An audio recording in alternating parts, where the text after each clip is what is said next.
Halo, kelas 8. Apa kabar? Ya, sebelum kita mulai silahkan dipersiapkan dulu buku religiusitasnya. Ya, Bu Irma tunggu. Silahkan diambil buku religiusitasnya. Karena kita mau bahas bersama-sama. Silahkan dibuka materi pokok bab 10. Silahkan dibuka materi pokok bab 10 halaman 53. Ya, Bu Irma tunggu. Materi pokok bab 10 halaman 53 sudah. Ya, silakan disimak. Kali ini kita mau membahas tentang syukur atas pengampunan Tuhan. Yuk kita mau baca bersama-sama landasan pemikirannya. Pengalaman jatuh dalam dosa merupakan pengalaman yang tidak menyenangkan. Orang mudah berbuat dosa, tetapi tidak mampu membebaskan diri dari kuasa dosa. Di sini, orang membutuhkan pengampunan yang membebaskan. Pengampunan merupakan pembebasan dari beban berat atau dosa yang menindih hidup dan jiwanya. Pengampunan yang diterima orang berdosa merupakan anugerah semata-mata yang diberikan oleh Tuhan. Pengampunan yang memulihkan kembali hidup ilahi, sehingga orang menjadi suci dan memiliki hubungan istimewa dengan yang ilahi lagi.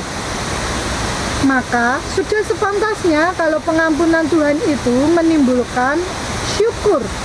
Orang yang bersyukur selalu menyadari kebaikan Tuhan yang telah diterimanya secara cuma-cuma. Artinya, orang menyadari bahwa dirinya pantas dihukum. Tetapi karena kebaikan dan kerahiman Tuhan, orang diselamatkan, dimerdekakan, dan diangkat dari kehinaan dosanya. Kejahatan dan dosanya tidak lagi diperhitungkan Tuhan.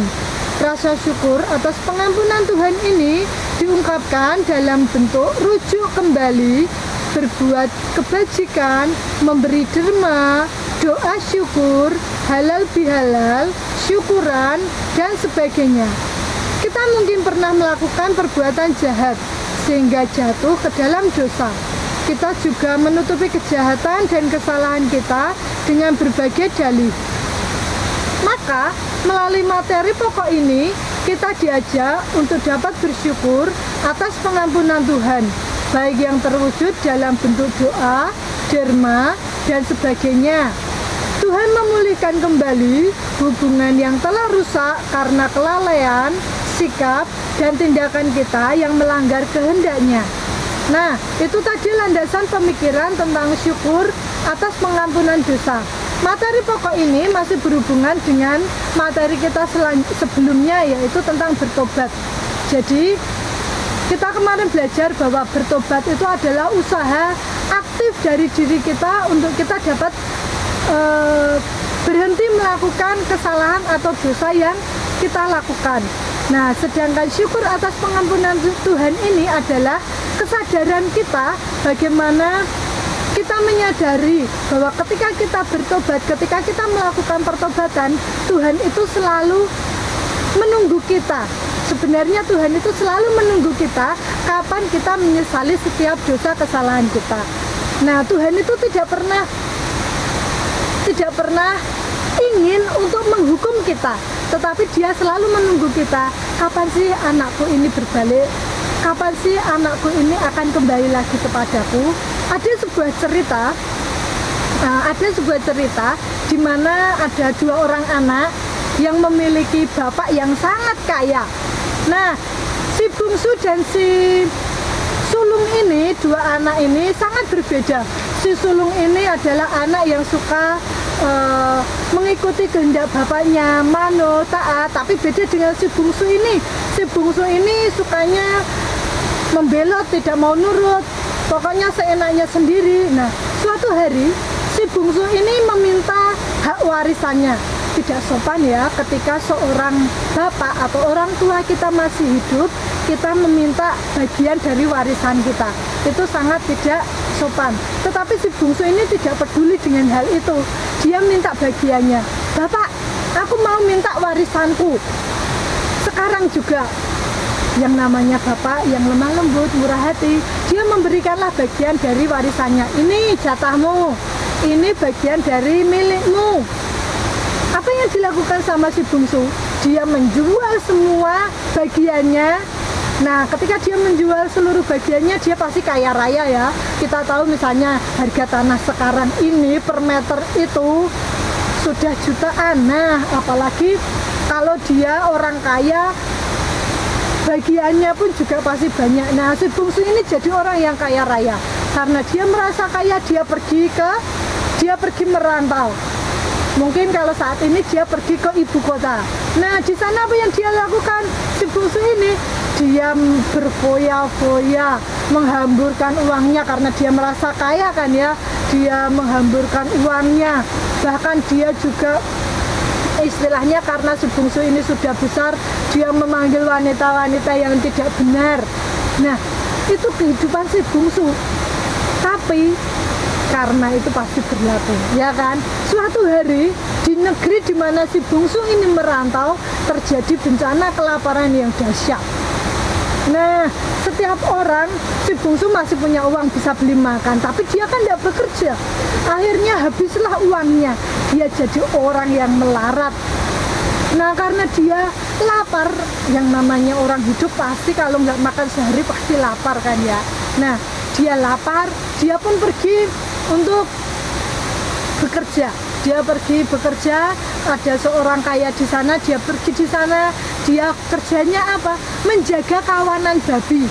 Menjaga kawanan babi, ngasih makan babi, pakai ampas. Nah, suatu hari dia ingin mengisi perutnya ini dengan ampas-ampas makanan babi itu.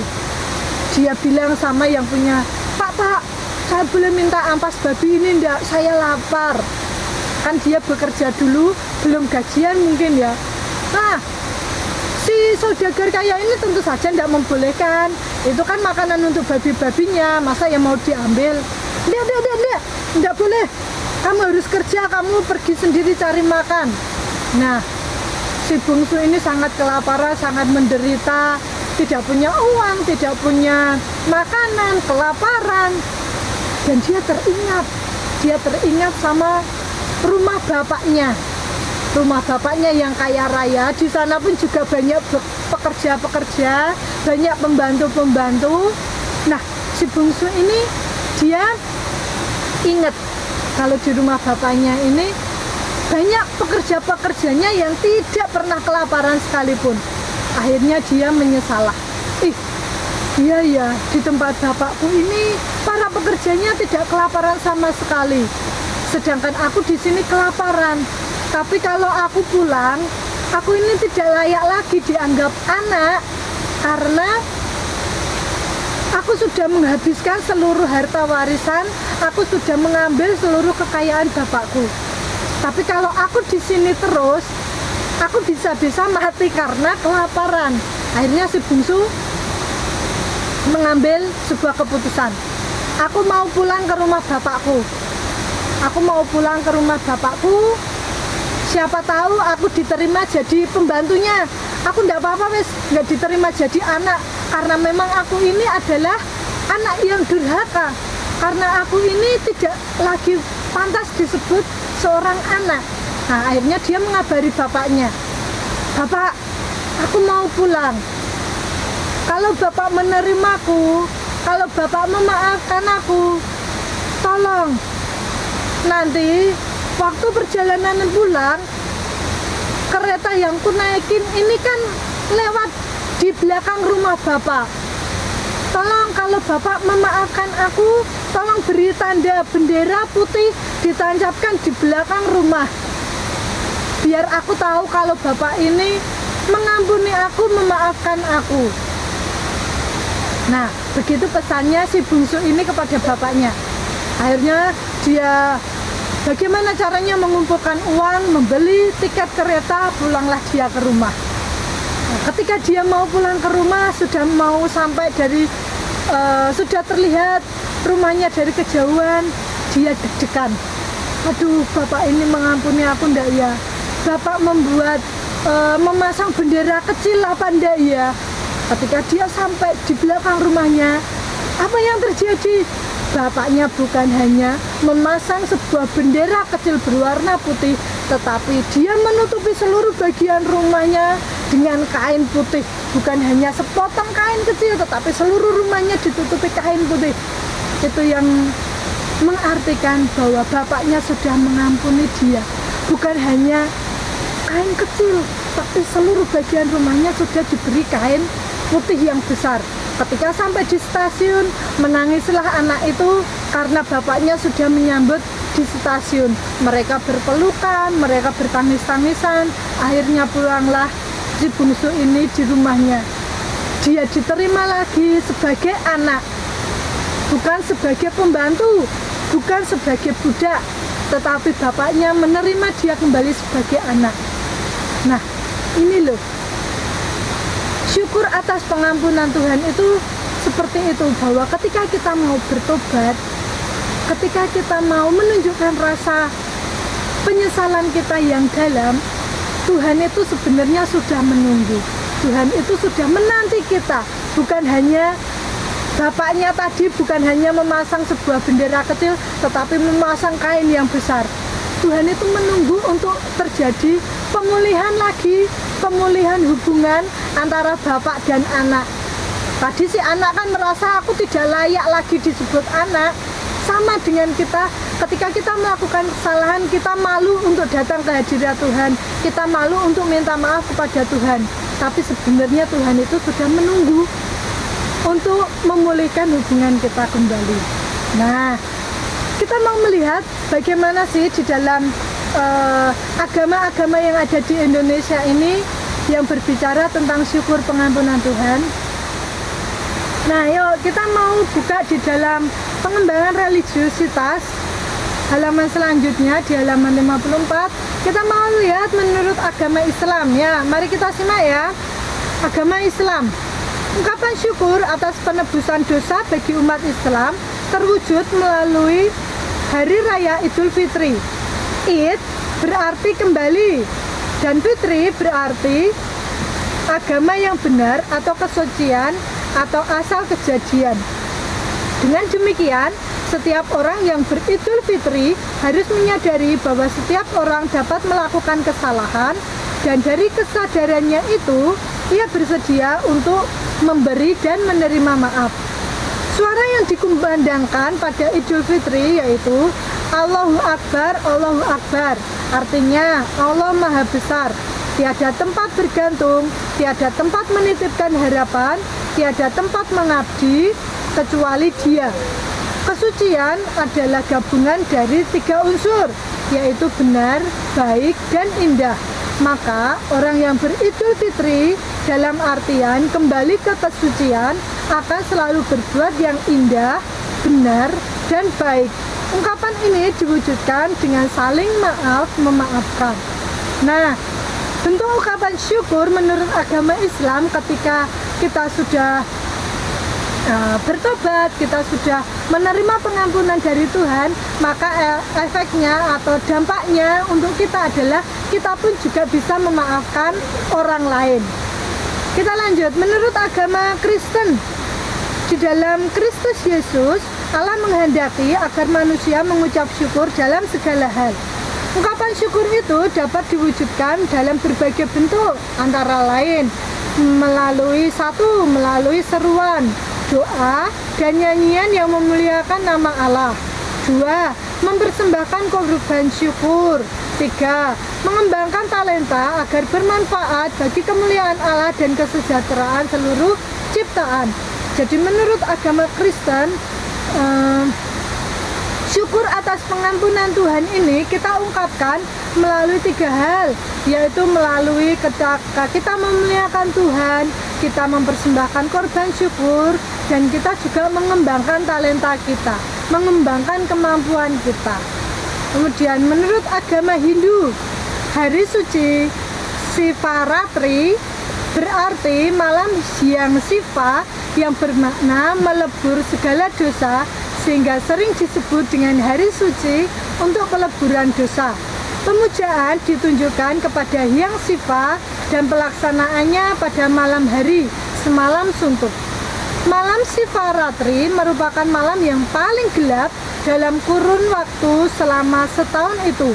Pada saat itu, Briogala yang Siva Mahadeva memberikan pengampunan kepada setiap umatnya yang sujud bakti melaksanakan dharmanya di bumi. Jadi syukur atas pengampunan Tuhan menurut agama Hindu, yaitu ketika dalam hari Sivaratri, ketika malam yang Siva memberikan pengampunan penuh kepada umat manusia. Kita lanjut ke agama Katolik. Sakramen Tobat telah terarah kepada penerimaan kembali oleh Allah di dalam gereja. Sakramen Tobat adalah sakramen iman di mana secara khusus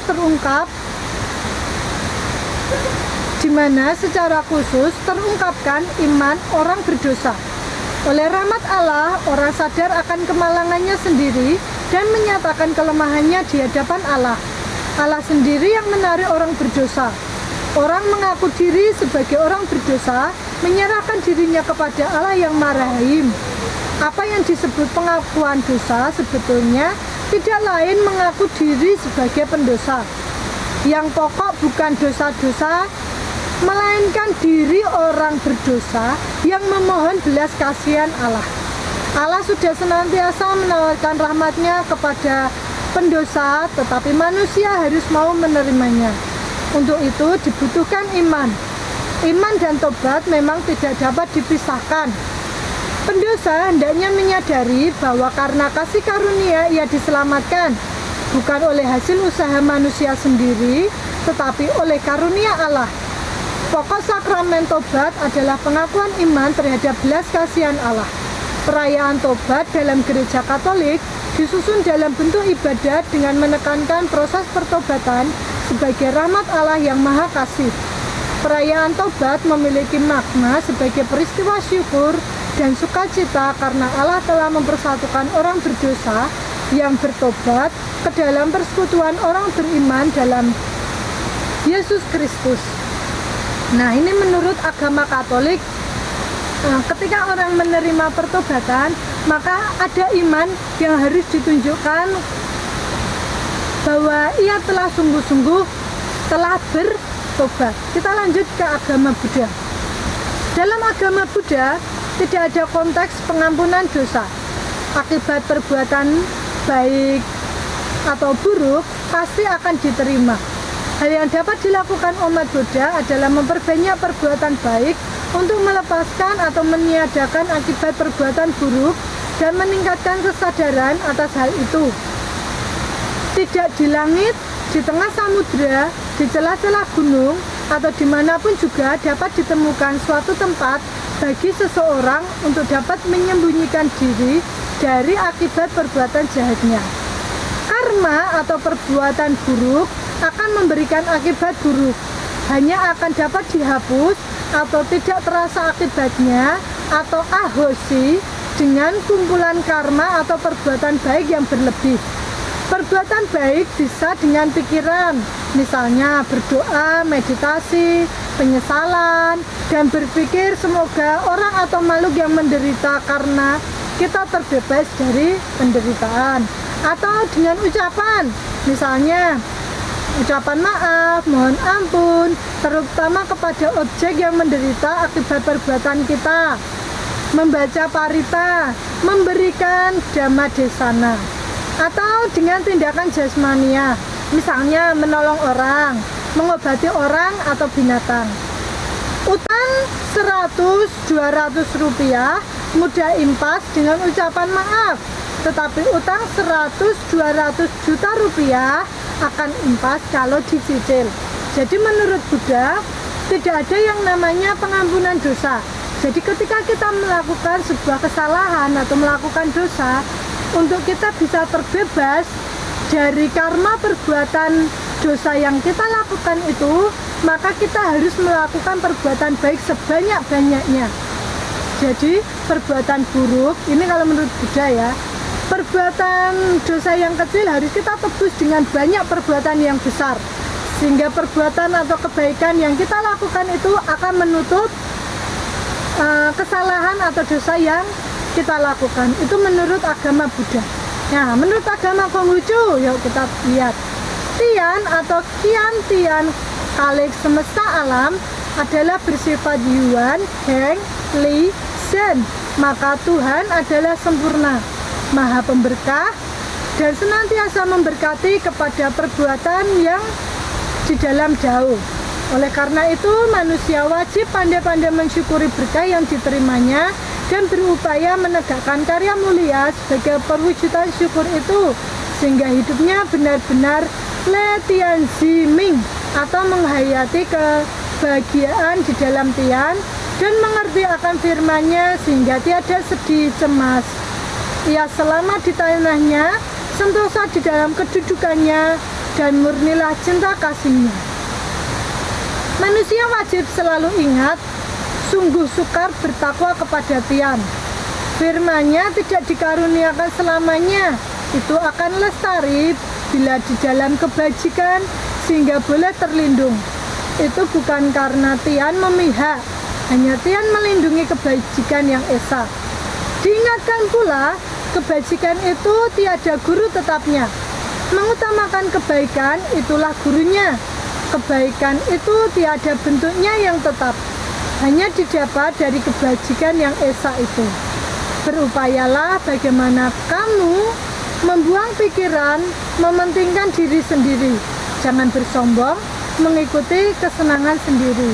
Nah, itu menurut agama Konghucu hampir mirip dengan agama Buddha, di mana di dalam hidup ini kita harus menekankan sedikit perbuatan jelek atau dosa, tetapi lebih banyak untuk melakukan kebaikan, lebih banyak melakukan kebajikan, dan itu akan menyenangkan hati Tuhan. Ya, demikian pembahasan untuk syukur atas pengampunan Tuhan. Akan kita lanjutkan dalam pertemuan selanjutnya. Terima kasih sudah menyimak dari awal sampai akhir. Sampai jumpa kembali.